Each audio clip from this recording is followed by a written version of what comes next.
কার্যক্রম হাতে নেওয়া হয়েছে। এগুলির মধ্যে কয়েকটির উল্লেখযোগ্য সাফল্য বাজেট বক্তৃতার 3 নম্বর বিভাগে উল্লেখ করা হয়েছে। মাননীয় অধ্যক্ষ মহোদয়, আমি এবার প্রধান প্রধান দপ্তরগুলির প্রস্তাবিত বরাদ্দ পেশ করছি এবং 2 ও 3 নম্বর বিভাগ আপনার অনুমতি সাপেক্ষে পড়া হলো বলে ধরে নিচ্ছি। এখন আপনার অনুমতি নিয়ে আমি সরাসরি 4 নম্বর বিভাগ থেকে পড়া শুরু করছি, যা 112 নম্বর পাতায় আছে। মাননীয় অধ্যক্ষ মহোদয়, এখন আমি আগামী অর্থবর্ষের জন্য বেশ কিছু প্রস্তাব পেশ করছি। সামাজিক সুরক্ষা এবং কর্মসংস্থান। আমরা 2,11,00,000 মা বোনেদের ডিবিটি অর্থাৎ ডাইরেক্ট বেনিফিট ট্রান্সফারের মাধ্যমে লক্ষ্মীর ভান্ডার প্রকল্পে আর্থিক সহায়তা দিচ্ছি। আমাদের মা বোনেদের হাত আরো শক্ত করার জন্য এই মা মাটি মানুষ সরকার আনন্দের সঙ্গে জানাচ্ছে যে লক্ষ্মীর ভান্ডার প্রকল্পে তফসিলি জাতি এবং জনজাতি শ্রেণীর জন্য আর্থিক সহায়তা বৃদ্ধি করে মাসিক 1200 টাকা এবং অন্যান্যদের জন্য এই সহায়তা বৃদ্ধি করে মাসিক 1000 টাকা করা হবে।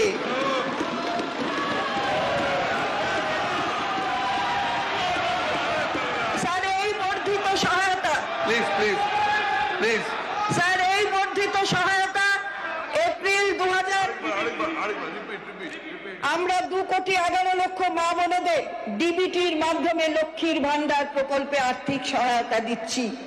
আমাদের মা বোনেদের হাত আরো শক্ত করার জন্য এই মা মাটি মানুষ সরকার আনন্দের সঙ্গে জানাচ্ছে যে লক্ষ্মীর ভান্ডার প্রকল্পে তফসিলি জাতি এবং জনজাতি শ্রেণীর জন্য আর্থিক সহায়তা বৃদ্ধি করে মাসিক 1200 টাকা এবং অন্যান্যদের জন্য এই সহায়তা বৃদ্ধি করে মাসিক 1000 টাকা করা হবে।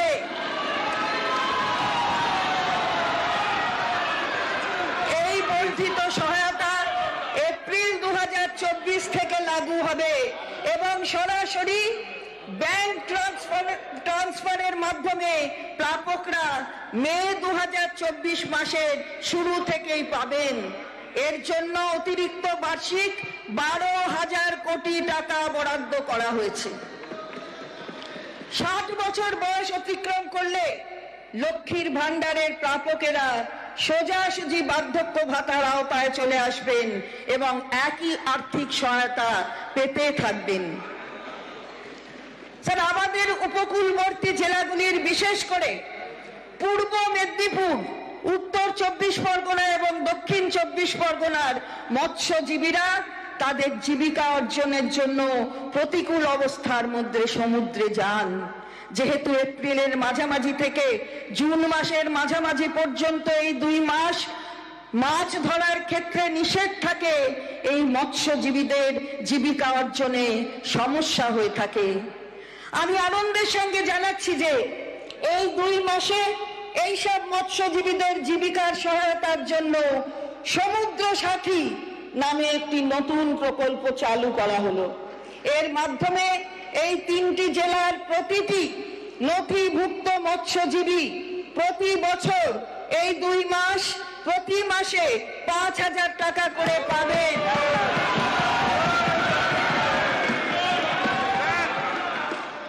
স্যার, এই 3টি জেলায় প্রতিটি নথিভুক্ত মৎস্যজীবী প্রতি বছর এই 2 মাসে প্রতি মাসে 5,000 টাকা করে পাবেন। এর ফলে প্রায় 2 লক্ষ মৎস্যজীবী উপকৃত হবেন। এই খাতে আমি 200 কোটি টাকা বরাদ্দের প্রস্তাব করছি। গত বছর বাজেটে যুবকদের জন্য ভবিষ্যৎ ক্রেডিট কার্ড নামে একটি নতুন প্রকল্প চালু করা হয়েছিল। এই প্রকল্পে 18 থেকে 50 বছর বয়সী 2 লক্ষ যুবক যুবতী তাদের স্বনিযুক্তমূলক কর্মে ক্ষুদ্র উদ্যোগ সংস্থা স্থাপনের জন্য এবং কর্মসংস্থানের সুযোগ সৃষ্টির জন্য আর্থিক সহায়তা বাবদ বা সর্বাধিক 5 লক্ষ টাকা আর্থিক ঋণ ব্যাংক মারফত পান। আমি আনন্দের সঙ্গে ঘোষণা করছি যে আমাদের সরকার এই প্রকল্পটিকে আরো শক্তিশালী করার এবং ক্ষুদ্র শিল্পের জন্য আরো সহজতর করার উদ্যোগ নিচ্ছে। এই উদ্দেশ্যে ভবিষ্যৎ credit card interest subvention scheme চালু করার প্রস্তাব রাখছি, যাতে সমস্ত যোগ্য উদ্যোগপতিরা এই প্রকল্পের অধীনে কোনো কোল্যাটারাল ছাড়াই 100% নিশ্চিত ঋণ পেতে পারবেন, নামমাত্র 4% সুদে। বাকি সুদের ব্যয়ভার রাজ্য সরকার ইন্টারেস্ট সাবভেনশন হিসাবে বহন করবে। এই ইন্টারেস্ট সাবভেনশনের সুবিধা ভবিষ্যৎ ক্রেডিট কার্ড প্রকল্পে ইতিমধ্যেই মঞ্জুর ঋণের ক্ষেত্রেও প্রযোজ্য হবে।